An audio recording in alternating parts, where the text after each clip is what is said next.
Meus amados, como sempre digo, uma alegria muito grande estar aqui para falar da palavra do Senhor, para que possamos aprender com ela. E hoje, o nosso bate-papo de hoje, o sermão de hoje, a mensagem de hoje é sobre um tema muito importante. Como vencer a aflição, a angústia, o sofrimento que são inerentes a este mundo. Como vencer? O que as Escrituras nos dizem, como nos orientam, quais são os passos que devemos seguir para podermos vencer esta aflição que está presente no mundo. E para que possamos aprender isso pela exposição da palavra, eu já peço que, é claro, se assim vocês quiserem, abram as Escrituras naquele que vai ser o texto base do nosso bate-papo de hoje. Eu falo do livro de Salmos, mais especificamente o Salmo 119. Nós vamos estudar como texto base de hoje os versos que estão do 49 ao 56. Vamos começar lendo os dois primeiros versos. Salmo 119, verso 49. Assim dizem as Escrituras: lembra-te da tua palavra ao teu servo, pela qual me deste esperança. E o verso 50 diz: este é o meu consolo no meu sofrimento, a tua promessa dá-me vida. Sim, meus queridos, é a oração do salmista pedindo ao Senhor para que lembre-se do seu povo. Mas você pode me perguntar assim: mas como assim? Sendo Deus onisciente, conforme sabemos que Ele é, Ele pode se esquecer de algo? Ele pode ser pego pelo esquecimento a ponto de termos de orar para que Ele se lembre da gente? É claro que Deus não pode ser pego pelo esquecimento, não é? Ele se lembra de tudo, mas Ele pode e faz. Ele decide não se lembrar, não usar a sua memória contra nós. Isso, na realidade, meus queridos, é uma das partes mais importantes, uma das facetas, uma das dimensões mais importantes do amor de Deus por nós. Vamos ver lá o profeta Isaías, no capítulo 43, no verso 25. Isaías 43, 25. Olha o que as Escrituras dizem: sou eu mesmo, aquele que apaga suas transgressões por amor de mim e que não se lembra mais de seus pecados. Olhe o que o Senhor faz por amor a nós. O profeta Jeremias traz outra passagem belíssima, no seu capítulo 31, no verso 34. Olha o que as Escrituras dizem, Jeremias 31, 34. Ninguém mais ensinará ao seu próximo, nem ao seu irmão, dizendo: conheça ao Senhor, porque todos eles me conhecerão, desde o menor até o maior, diz o Senhor, porque eu lhes perdoarei a maldade e não me lembrarei mais dos seus pecados. Essa passagem é central para o entendimento do amor do Senhor por nós. Nós entendemos que quando estamos em Cristo, Ele não mais se lembrará dos nossos pecados. Essa passagem é tão importante, mas tão importante que ela é reproduzida pelo autor de Hebreus no capítulo 8, no verso 12. Ela é reproduzida. E o último verso que diz: dos seus pecados e iniquidades não me lembrarei mais, é mais uma vez reproduzido em Hebreus, no capítulo 10, verso 17. Coloque aí, por favor, 10, 17. É mais uma vez reproduzido e diz: e acrescenta dos seus pecados e iniquidades, não me lembrarei mais. Então, quando nós vamos ao Senhor, e isso tem que estar claro para a nossa caminhada cristã, é um elemento central, visceral, nevrálgico, é um elemento que está no foco, no âmago da caminhada cristã, é o entendimento de que quando vamos para o Senhor, quando nos rendemos, nos arrependemos e fazemos o Senhor o Salvador da nossa vida, Ele coloca o nosso passado no mar do esquecimento. em Cristo, o nosso passado é jogado nas profundezas do mar. Aí é que tem, não é? Lá em Miqueias, no capítulo 7, dos versos 18 ao 19. Olhe que coisa linda, nós encontramos aqui. Miqueias 7, 18 a 19. Quem é comparável a ti, ó Deus, que perdoas o pecado e esqueces a transgressão do remanescente da sua herança? Tu, que não permaneces irado para sempre, mas tem prazer em mostrar amor, de novo terás compaixão de nós, pisarás as nossas maldades e atirarás todos os nossos pecados na profundeza do mar. Meus amados, isso é profundo e é importantíssimo. Se você está em Cristo, saiba que de maneira real, concreta, os seus pecados, o seu passado, foi jogado no mar do esquecimento. E aqui vem uma das coisas muito importantes, viu? E eu vejo na minha função pastoral esse problema acometendo muitos cristãos, que é o seguinte: às vezes as pessoas até entendem, compreendem que Deus joga o nosso passado no mar do esquecimento, mas elas não conseguem se perdoar. Elas entendem que Deus as perdoa, mas o problema na plenitude da vida cristã, em muitos cristãos que procuram o pastor, é que, embora alguns saibam que Deus os perdoa, mas eu não vejo um auto perdão, eu não vejo ela se perdoando a si mesma. Por que não? Se você pensar bem, você não se perdoar quando Deus o perdoa, é uma manifestação de ofensa a Deus. Será que você é mais importante do que o Senhor? Se Ele mesmo lhe perdoa totalmente e joga os seus pecados no mar do esquecimento, por que você não consegue fazer o mesmo? Faça. Uma consequência lógica de o Senhor jogar o nosso passado, nossos pecados, quando vamos a Ele, a Jesus Cristo, no mar do esquecimento, é que nós devemos fazer o mesmo. No cristianismo é sim possível começar de novo. Às vezes, né, como disse C.S. Lewis, ele disse, às vezes a gente olha para trás e diz assim: eu queria ter mudado o começo, né? O começo não dá para mudar, mas dá para mudar o futuro.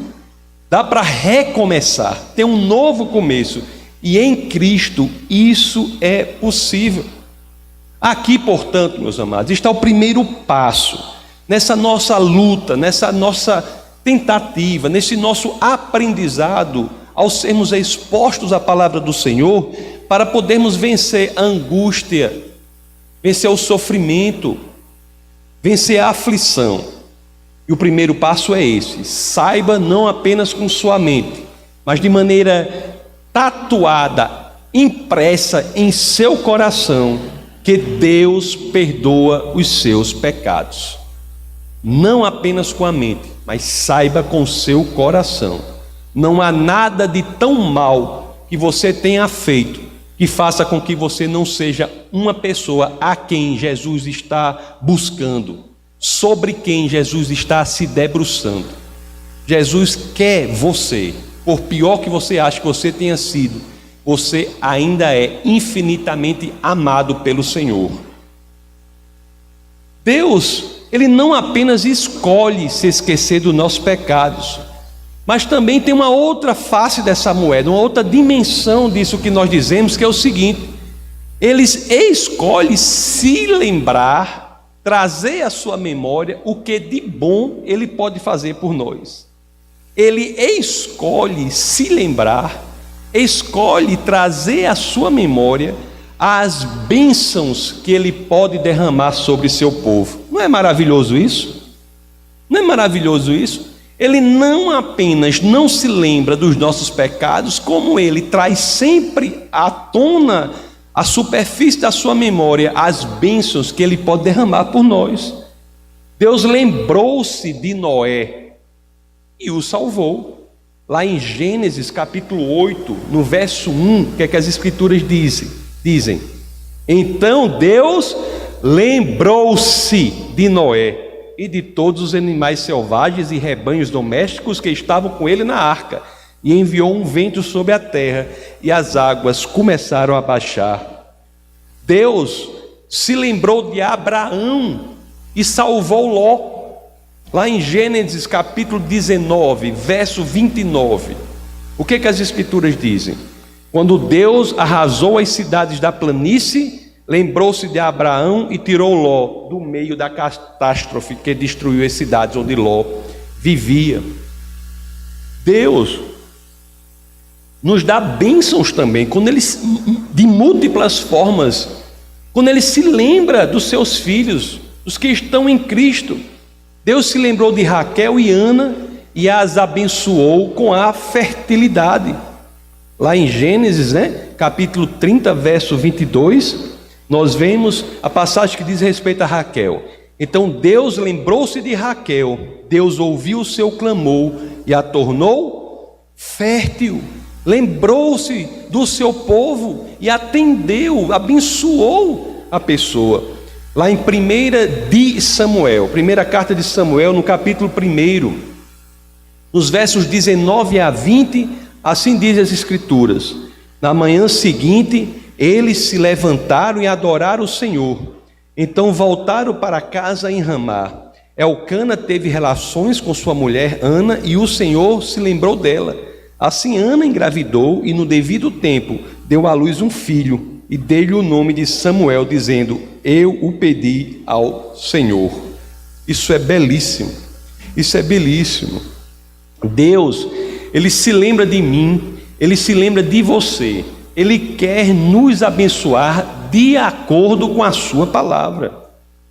Deus, Ele se lembra de nós porque Ele quer estabelecer uma relação especial conosco, com o povo de Deus. Ele busca, isso também é uma dimensão da memória do Senhor que não podemos abandonar, não podemos deixar de falar dela. O salmista, meus amados, ele ora por essas promessas do Senhor. Sim, nós devemos orar pelas promessas do Senhor, nós devemos agradecer pelo que o Senhor prometeu para a gente. Nós devemos ter essa prática de orar pelo que o Senhor prometeu, orar pelas promessas. Entendeu? A lógica é, se Deus prometeu, Ele vai cumprir. Mas você sabe por que devemos orar? Quando Deus promete algo, a gente sabe que Ele vai cumprir. Mas por que as escrituras aqui, conforme veremos, nos ensina que devemos orar? Por quê? A resposta está lá nos versos lá do Salmo 119, que é o bate-papo de hoje. Vamos ler o Salmo 119, nos versos 49 a 50. Vamos ver o que as escrituras dizem. Lembra-te da tua palavra ao teu servo, pela qual me deste esperança. Este é o meu consolo no meu sofrimento. A tua promessa dá-me vida. Isso, meus amados, o salmista está nos dizendo que orar pelas promessas do Senhor faz com que nós encontremos consolo no sofrimento, conforto no sofrimento. Isso faz com que nós sejamos vivificados em nossa própria alma. O mundo precisa disso. As pessoas estão passando por sofrimento, estão passando por aflições, por angústia, e tudo de que mais precisam é de vivificação da alma. E aqui as escrituras dizem, ore pelas promessas do Senhor. A oração é um ato poderoso.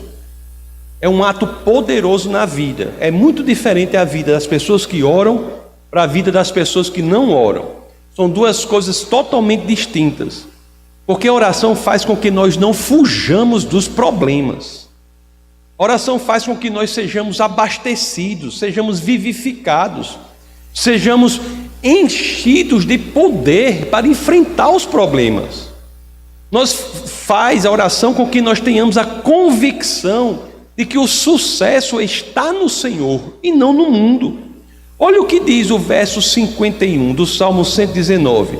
É o verso subsequente aos dois que acabamos de ler. Os arrogantes zombam de mim o tempo todo, mas eu não me desvio da tua lei. Spurgeon, que é um grande pregador, eu gosto muito da obra dele, ele escreveu algo que me impressionou, né? Ele disse assim, ele estava analisando o amor que o salmista tinha pela palavra de Deus, o amor que o salmista tinha pelas promessas de Deus, o amor que o salmista tinha pela palavra de Deus. Aí ele diz assim, né? Que quando nós lemos assim o salmista, nós vemos o quão preciosa é a palavra de Deus para o salmista, o quão preciosos são os direcionamentos de Deus, o quão preciosas são as promessas de Deus. E olhe que o salmista se colocava como um servo de Deus, servo de Deus. Agora você imagine hoje, né? Spurgeon diz assim, ó, abre aspas, se a palavra de Deus para nós, enquanto servos, é tão preciosa, o que iremos dizer agora da palavra de Deus para nós, que somos feitos filhos de Deus? Uma outra dimensão que faz com que a gente possa sobreviver e ultrapassar o mundo das aflições é crescer neste amor. Vamos ver outro detalhe aqui importante na passagem que lemos. Lá, coloque novamente Salmo 119, vamos ler do 49 ao 51 de novo. Eu quero aqui colocar luz sobre algo que às vezes é passado despercebido, mas é de suma importância. 49 diz, lembra-te da tua palavra ao teu servo, pela qual me deste esperança. E aí isso aqui eu quero chamar a atenção. Este é o meu consolo no meu sofrimento. Aí ele continua, a tua promessa dá-me vida, os arrogantes zombam de mim o tempo todo, mas eu não me desvio da tua lei. Eu fico muito impressionado nessa lógica aqui dos Salmos, e principalmente do Salmo 119, quando ele coloca de maneira tão individualizada, quando ele diz, ó, o meu consolo, este é o meu consolo, no meu sofrimento. A esperança que vem do Senhor não é uma coisa teórica, uma coisa ampla, uma coisa filosófica. O salmista diz aqui que a esperança que vem do Senhor é especificadamente o meu consolo, o seu consolo, e não qualquer consolo para qualquer coisa. É o consolo no seu sofrimento, na sua aflição, na sua angústia. Vocês estão entendendo que esse pronome possessivo é de suma importância, que ele tira do campo da generalização, para que você não pense assim, isso é um consolo, isso é um problema, uma aflição ampla, a minha aflição não conta, Deus não vai me preocupar com a minha aflição. Não, as escrituras estão individualizando, dizendo assim, ó, que é possível buscar o seu consolo para o seu sofrimento. Nós já vimos, meus amados, aqui na nossa série sobre o Salmo 119, que a palavra, a promessa de Deus é quem? Jesus Cristo. Então uma outra forma de dizer isso é, Jesus Cristo é o seu consolo no seu sofrimento, não de forma genérica, de forma específica. As escrituras, elas se referem ao problema, à situação, à aflição, à angústia que você está passando agora, neste exato momento. Como já dizia, eu disse assim, a Bíblia, ela não é nem antiga e nem atual, ela é eterna. Não faz sentido dizer que ela é antiga ou atual, ela é eterna. E sendo eterna, ela vai para cada momento do tempo, buscando especificamente cada situação individual de cada um aqui presente, a de cada um de vocês, a de cada um de nós, incluindo a minha. Nós precisamos desse conforto, nós precisamos desse consolo para podermos viver esta vida. Nós cristãos temos de saber onde buscar isso. Mais uma vez, Spurgeon, ele disse uma coisa assim, né? O homem mundano, ele pega a sua carteira e diz aqui, eis o meu conforto. O bêbado pega o copo de uísque e diz, eis o meu conforto. Não é? Mas nós homens e mulheres cuja esperança está no Senhor, nós temos de agir de acordo com o que sabemos. E o que é que sabemos? Nós sabemos que o poder, a vida, a libertação verdadeiras estão unicamente em Cristo Jesus. Temos que saber isso com o coração, sabe? Porque isso é transformação de vida, transformação de perspectiva diante dessa passagem por esta terra. Eu sei que é muito difícil, porque isso, mas nós temos que saber agir e pegar a Bíblia e dizer: eis o meu conforto.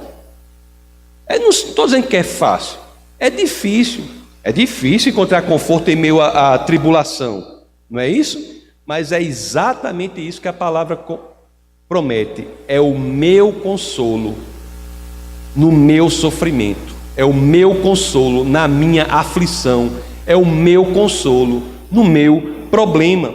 Lá no Evangelho de João, capítulo 16, verso 33, nós temos a famosa passagem, 16, 33, nós temos a famosa passagem, né? Que diz assim, João 16, 33, que diz assim: Tenho-vos dito isso, eu lhes disse essas coisas, para que em mim vocês tenham paz. Neste mundo vocês terão aflições, contudo tenham ânimo, eu venci o mundo. Isso faz a diferença.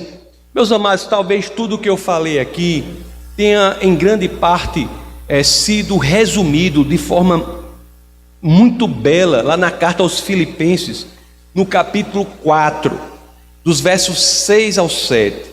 O apóstolo Paulo diz, essa passagem aqui, para quem tem problema de ansiedade, para quem tem problema de luta com angústia, para quem passa por aflições da alma principalmente, imprima isso aqui, copie com a sua letra, é até melhor, e cole lá num lugar que você coloque lá no lugar do seu espelho, lá do banheiro, assim, um lugar que você, se é que você escova os dentes quando você acorda, se não, aí você coloca em outro lugar, já coloca na geladeira direto, né? Coloque no lugar que você vai primeiro, tá? Depois que você acorda, e tente ler isso para que isso faça parte de você, da sua personalidade. Isso muda realidades. Olha aqui o que o Senhor diz, que é registrado aqui na carta aos Filipenses 4, 6 e 7. Faça isso. Se você luta, é muita gente que luta com isso, faça isso. Escreva com a própria letra. Eu não faria com minha própria letra, porque eu mesmo não entendo minha letra. Eu iria imprimir. Mas se sua letra é pelo menos mais ou menos, escreva com a própria letra, coloque lá no espelho. Diz, olha: não andem ansiosos por coisa alguma, mas em tudo, pela oração e súplicas, e com ação de graças, apresentem seus pedidos a Deus, e a paz de Deus, que excede todo o entendimento, guardará o coração e a mente de vocês em Cristo Jesus. Aleluia, irmãos, aleluia. E nós temos aqui esse segundo passo para vencermos a aflição, vencermos a angústia. O primeiro é saber que o Senhor perdoa os seus pecados. Você saber porque saber que isso acontece. E o segundo é o que vemos: crie o hábito de orar pelas promessas do Senhor, orar em agradecimento pelas promessas do Senhor. Esse é o segundo passo, de acordo com essa mensagem das Escrituras, para que possamos superar a aflição, superar o sofrimento. Ore em agradecimento pelo que Deus lhe prometeu. Ore em agradecimento, não perca este hábito. O verso 52 do Salmo 119, que é o verso subsequente, ele traz outro princípio que é muito importante. Muito importante, e eu já tive a oportunidade em algumas situações de falar sobre ele, com base em outros textos. Quando as Escrituras dizem: lembro-me, Senhor, das tuas ordenanças do passado, e nelas acho consolo. Lembro-me, Senhor, das tuas ordenanças do passado, e nelas me conforto. As Escrituras, meus amados, e aqui está outra chave, viu? Porque muita gente sofre na caminhada cristã, não é porque não é ensinada, é porque não pratica. O pastor pode ensinar, pode expor a palavra, pode aconselhar, mas não pode botar na prática. A coisa que não cabe ao pastor, porque não tem como, está fora das capacidades da igreja, fazer com que as pessoas coloquem em prática a palavra. Mas se nós colocarmos isso, nós vemos a transformação real, porque o evangelho do nosso Senhor e Salvador Jesus Cristo é um evangelho de poder. Então quando a Escritura diz, lembra-me, Senhor, das tuas ordenanças do passado e nelas acho consolo, nelas me conforto. As Escrituras estão nos estimulando, nos encorajando a que nós possamos trazer à nossa memória sempre o que Deus fez por nós. Isso é tão importante, porque alguém já disse, a gente escreve no mármore as coisas ruins que acontecem com a gente, e parece que escreve na areia, quando não na água, as bênçãos do Senhor por nós. Eu vivo dizendo aqui, estou com a boca mole de falar, quando eu olho para a minha vida, para trás, a vida da minha família toda, eu fico impressionado com a quantidade de bênçãos do Senhor, e mais impressionado ainda quando eu sei que isso não é só comigo, mas com todos o que seguem as palavras de Deus. Então temos que colocar isso em prática. Deus abençoou muitas vezes, inúmeras vezes, um sem número de vezes, a vida de cada um aqui. Não podemos tirar isso da nossa memória. Se Deus nos trouxe até aqui, vocês acham que Ele irá nos abandonar? Claro que não. Isso nos dá coragem, isso nos dá consolo, isso nos dá conforto, trazer à memória o que Deus fez por nós. Então este é o terceiro passo, para superarmos as aflições que são inerentes à vida, para vencermos as aflições, as angústias da vida. Nos momentos de dificuldade, traga à memória o que é a palavra de Deus e o que o Senhor já fez por você. Crie este hábito. Traga à memória, Senhor, muito obrigado pelo que o Senhor tem feito por minha família. Muito obrigado pelo que o Senhor fez por mim. Porque às vezes, meu querido, sabe qual é o problema? É que você está andando aqui na caminhada da vida. Você dá um passo, 2, 3 e parece que nada muda. De hoje para amanhã parece que nada muda. Mas se você olhar para trás, você vai ver como tudo está diferente. Não é isso aquela mensagem que eu... Tenha o hábito de olhar para trás, o passado. Se você vai um passo hoje, aí chegou amanhã, aí teve um culto domingo e hoje não aconteceu nada, não sei o quê. Será? Há 3 meses, há 6 meses, há 1 ano, há 2 anos, quem era você? O que o Senhor fez com você? Não há uma só pessoa que eu conheça que não tenha sido radicalmente impactado pelo Senhor quando ele doa a sua vida para o Senhor. Não existe. Não existe. Não existe. Tem até um livro muito bom. Um livro, o chamado dele é um chamado dificílimo. Esse cara é Shane Claiborne. O livro é Revolução Irresistível. Que ele começa o livro dizendo assim: rapaz, minha vida era toda organizada. Eu acordava de manhã, ia trabalhar, não tinha muito sentido e propósito não, mas era tudo organizado. Aí eu encontrei Jesus, ele colocou tudo de cabeça para baixo, bagunçou tudo. Por quê? Porque Deus nunca deixará você na situação em que você está. Nunca. Deus vai fazer com que você vá progredindo, vá deixando de ser quem você é e sendo cada vez mais o Senhor em você. Deus é um Deus de mudança, né? Eu já disse várias vezes aqui, se você busca por uma religião, né? E que você fique, ela dá conforto no meio dos problemas, mas tira você da zona de conforto. Dá conforto no meio dos problemas, mas tira você da zona de conforto. Por quê? Porque cada dia você vai se tornando uma pessoa melhor, uma pessoa melhor, uma pessoa melhor. E não é sempre fácil isso não, né? Palavra de Deus, eu fico assim, né? Pena que o mundo não consegue ver isso. As pessoas não conseguem ver, mas é preciosa demais. É preciosíssima, se me permite assim um superlativo, porque é alto nível a palavra de Deus. É alto nível, não é? E nós precisamos realmente desse consolo do Senhor, não é? É por isso que às vezes a gente vê o mundo assim, o mundo das pessoas, até cresce em nós um sentimento de indignação, muitas vezes. quando a palavra de Deus é desonrada, quando a palavra de Deus não é respeitada, não é? Às vezes nas próprias igrejas nós vemos isso, quando muitas pessoas andam em desobediência ao Senhor. É uma forma de desonrar muito feia a palavra de Deus. A gente sente assim, né? Fica meio assim. E isso que acontece com nós também, esse sentimento, também acontecia com o salmista. Vamos ver o verso 53 do Salmo 119. Olha o que diz as Escrituras. Fui tomado de ira tremenda por causa dos ímpios que rejeitaram a tua lei. Essa ira tremenda aí, com todo respeito ao tradutor, não acho que seja a melhor tradução, né? Em hebraico nós temos afaf, que é muito mais bem traduzido por indignação mesmo. É mais uma indignação.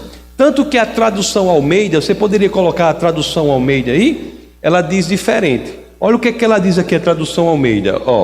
Grande indignação apoderou-se de mim por causa dos ímpios que abandonam a tua lei. Às vezes, meus amados, a gente até se envergonha diante do Senhor.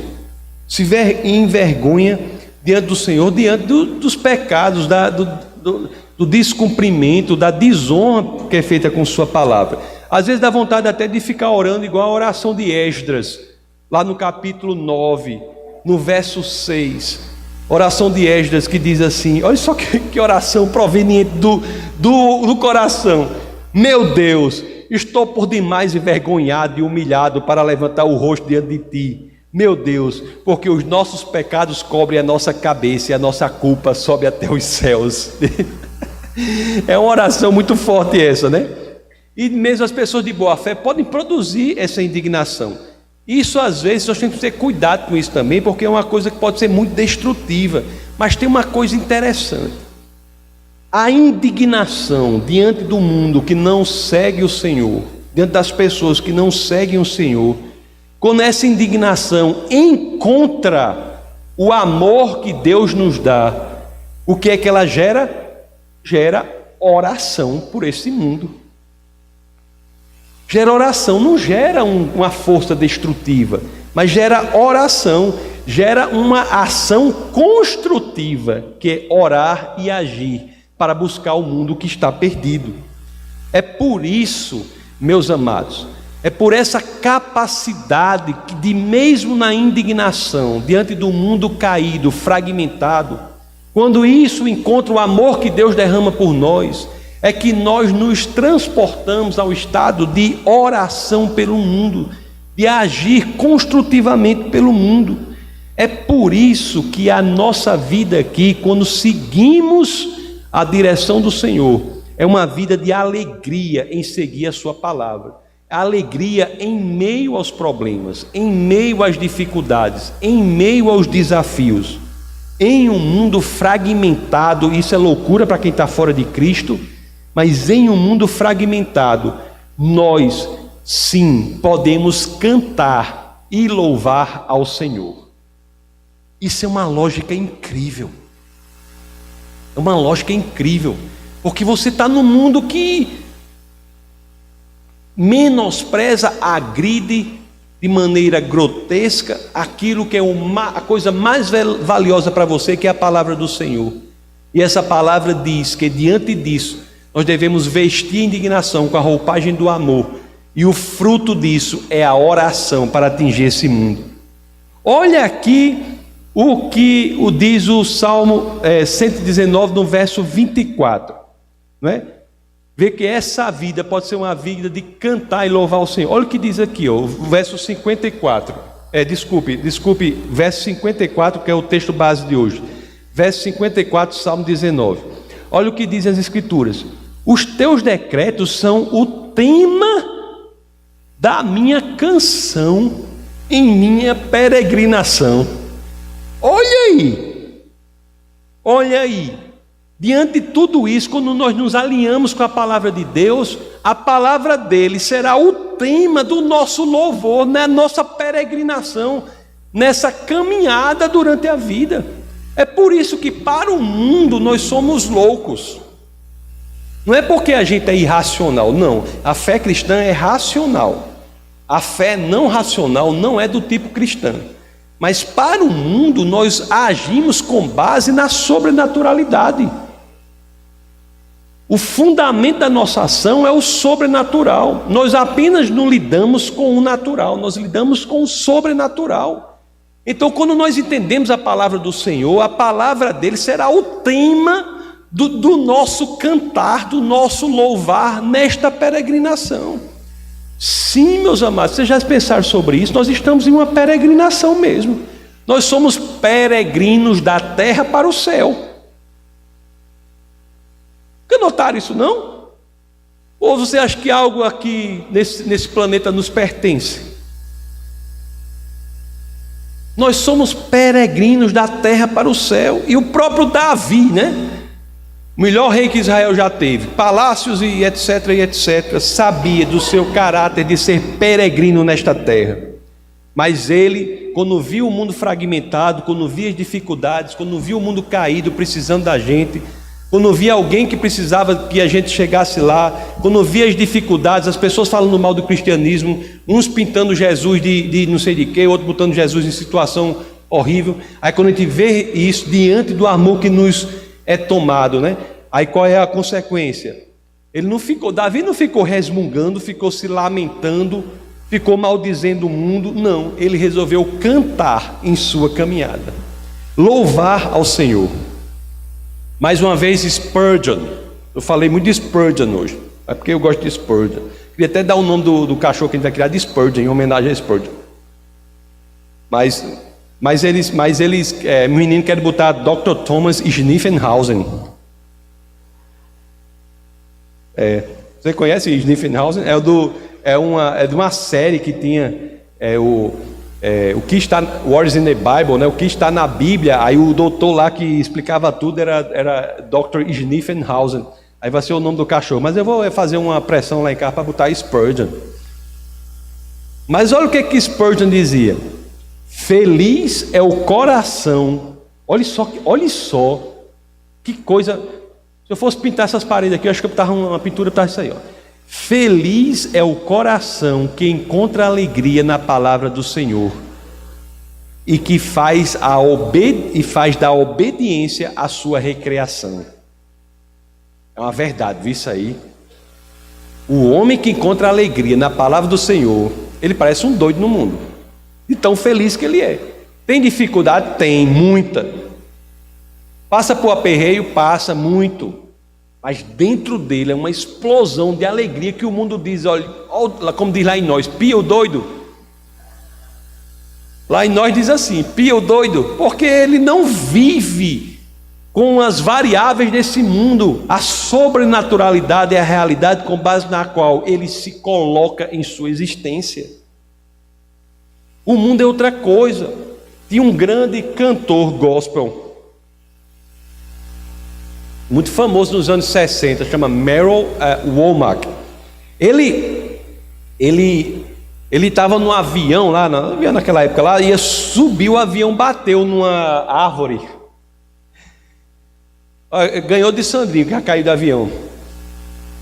Ele bateu numa árvore, o avião caiu, né, em chamas, explodiu. Ele foi jogado para fora com o corpo em chamas, e o pessoal encontrou ali, apagou e levou para o hospital. E no caminho eles ficaram impressionados com as palavras que ele disse lá no carro. E essas palavras foram registradas, sabe? Palavras que saíram de alguém, né, que tinha acabado de cair do avião. Tinha sido o corpo todo inflamado, todo em chamas. Estava com muita dor, queimadura traz muita dor. E sendo levado para o hospital, né? Aí disseram assim, ó. Ele disse assim, essas palavras registradas foram assim. Olha só o que ele disse no carro. Eu encontrei o querido Salvador e estou satisfeito. Estou perdoado e tenho a minha libertação. Seu Espírito estando presente e abençoando minha alma, louvado seja Deus. Em meu coração há paz, maravilhosa paz, maravilhosa paz. Quando penso em como Ele me trouxe da escuridão para a luz, há uma maravilhosa paz, maravilhosa paz. Eu acho isso muito bonito, principalmente por ter sido escrito uma pessoa da situação que ele estava. no meio da dificuldade, inclusive da dor física, não é? Ele trouxe à memória quem é o Senhor, e aquilo superou tudo que o mundo informava. Sim, meus amados, saibam porque saibam, isso vai transformar a vida de cada um aqui. É possível encontrar paz em Cristo, em meio aos maiores sofrimentos. É uma coisa real. O mundo precisa disso, muitos precisam disso. Encontrar paz em Cristo, em meio às tribulações. Nunca preguei aqui e nunca pregarei que o cristianismo vai tirar você dos problemas. Isso não é bíblico. Não está na Bíblia isso. Aceita o Senhor Jesus, você não vai ter mais problema. Não sei se está na Bíblia, no livro 67 da Bíblia, que não foi escrito ainda. É o Inventares, né? Quando eu é o Inventares 2, não está em canto nenhum. A Bíblia diz sim que ela promete é a paz, a tranquilidade diante da situação difícil. Você não fica, ela garante que você não fica na situação difícil, você passa por ela em paz. Nós somos mesmo como pessoas que não conhecemos o mundo vivendo aqui, isso é a verdade mesmo, como se fossem estrangeiros num país desconhecido. E o nosso mapa, quem é? É Jesus, são as Escrituras, essa é a solução. E se for escuro demais no meio da noite, as Escrituras dizem assim: você tem a Bíblia, que é seu mapa, mas no meio da noite, da escuridão, das trevas, nos labirintos mais obscuros da sua consciência, quando você não souber o que fazer, que não der nem para ir para a Bíblia, aí o que é que diz o salmista? No verso 55 e 56, são os dois últimos versos do grupo de 8 versos do Salmo 119 que estamos estudando hoje. O que é que diz o salmista? De noite lembro-me do teu nome, Senhor, vou obedecer à tua lei, esta tem sido a minha prática, obedecer aos teus preceitos. Esse é o quinto passo, que é interessante, né? Porque diz assim, ele diz assim: nós temos que trazer sempre à memória o nome do Senhor. Trazer sempre à memória o nome do Senhor. É um quinto passo importantíssimo para vencermos as aflições, as dificuldades, para vencermos a angústia. Por quê? Porque você sabe quais são alguns dos nomes do Senhor que devemos trazer à mente, trazer à memória? Por que as Escrituras dizem assim, né? Dizem assim, bota aí por favor no verso 55, no verso anterior: de noite lembro-te do teu nome. Se você não tiver acesso à Bíblia, não puder nem se lembrar da Bíblia, trazer à memória, lembre-se do nome do Senhor. Na escassez, meus queridos, se há escassez, lembre-se de Yahweh ou Yahvé Jireh, o Senhor proverá. No medo, lembre-se de Yahweh Sabaote, o Senhor dos exércitos. Na injustiça, meus amados, se estiver passando por injustiça, lembre-se de Yahweh Sidecano, o Senhor justiça nossa. Na doença, lembre-se de Yahweh Rafá, o Senhor que sara. Na contenda, lembre-se de Yahweh Shalom, o Senhor é a paz. Na confusão, na dúvida, você está se sentindo com uma cabeça confusa, sem saber o direcionamento que seguir, lembre-se desse nome do Senhor, Yahweh Raá, o Senhor é o meu pastor. Na solidão, lembre-se de Yahweh Chamá, o Senhor está presente. Na tentação, engraçado, né? Porque tentação vem. Viu? Outra coisa como é que é a oração do Pai Nosso? Né? Pai nosso que estás no céu, né? Santificado seja o vosso nome, venha a nós o vosso reino, seja feita a vossa vontade, assim na terra como no céu. Não nos deixeis cair em Tentação, ele ora assim: não me deixe ser tentado. Não. Não nos deixeis ser tentados, ele ora assim? Não. Como é a oração que Jesus nos ensinou? Não nos deixeis cair em tentação, porque a tentação vem. Tentação vem. Em Cristo somos capazes de superar as tentações.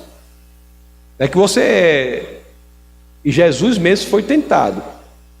Em Cristo somos capazes. Então, na tentação, lembre-se de Yahweh Kadesh, o Senhor que vos santifica.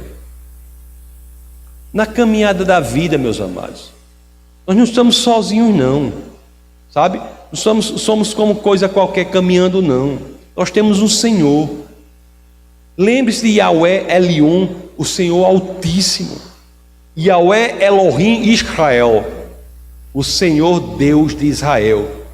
É esse Senhor, Deus de Israel, o Deus de Abraão, o Deus de Isaac e o Deus de Jacó. É este Senhor ao qual nós temos acesso por meio de Jesus Cristo, Jesus de Nazaré. Temos que ter essa convicção de que somos hoje feitos filhos do Deus de Israel. É isso. As escrituras são incríveis, né? É assim mesmo. É conhecendo a Deus, né? É que nós o amaremos mais ainda. É que nós entenderemos que a nossa liberdade está nele. Entenderemos que há a liberdade da aflição, a liberdade da angústia, a liberdade do sofrimento. É conhecendo a Cristo, crescendo em amor por Ele, por Sua palavra, que encontraremos a vida plena que só há em Jesus de Nazaré. Temos que ter esse estilo de vida. Então, como podemos vencer a aflição, o sofrimento, a angústia? O que as Escrituras nos dizem sobre encontrar o conforto no meio da tribulação, encontrar o consolo no meio do problema? Nós vemos os 5 passos, não foi? Vamos colocar em prática. Qual o primeiro passo? Saber com o nosso coração que Deus perdoa os nossos pecados. E sabendo isso, vamos crescer em capacidade de nos perdoar a nós mesmos. Certo? Segundo passo, orar pelas promessas do Senhor, orar agradecendo por suas promessas. Terceiro passo, nos momentos de dificuldade, em todos os momentos, vamos criar o hábito de trazer à memória a palavra de Deus, trazer à memória o que o Senhor fez por nós. O quarto passo, vamos cultivar a habilidade de encontrar alegria na palavra do Senhor. Isso é lindo. E o quinto passo, trazer sempre à nossa memória o nome do Senhor. Trazer à nossa memória quem é o Senhor. Colocando isso em prática, meus queridos, não por minha autoridade, mas pela autoridade das Escrituras Sagradas que foram expostas aqui, você terá a paz que excede todo o entendimento. Vamos orar. Senhor, muito obrigado, Pai, por Tua palavra. Muito obrigado, Pai, por tudo que o Senhor tem feito por nós, pelo Seu direcionamento, Senhor. Muito obrigado, Pai, por ter nos mostrado que, embora este mundo seja um mundo de aflição, seja um mundo de angústia, seja um mundo de dificuldades, nós temos um mapa, Senhor, nós temos as Escrituras. Nós temos o Teu Espírito que nos é enviado como consolador, orientador. Nós temos o próprio Senhor, que por meio de Cristo, nós temos acesso a Ele, o Deus de Israel, o Deus de Abraão, Isaac e Jacó, o Deus que diz, eu sou o que sou. Muito obrigado, Senhor, porque sabemos que mesmo na dificuldade, nós podemos, por meio das Escrituras, encontrar a paz que excede todo o entendimento. E é no nome de Jesus Cristo, no nome poderoso do nosso Senhor e Salvador Jesus Cristo, que todos aqui unissonamente dizemos amém. Essa foi uma produção do Ministério Internacional Defesa da Fé, um ministério comprometido em amar as pessoas, abraçar a verdade e glorificar a Deus. Para saber mais sobre o que fazemos, acesse defesadafé.org.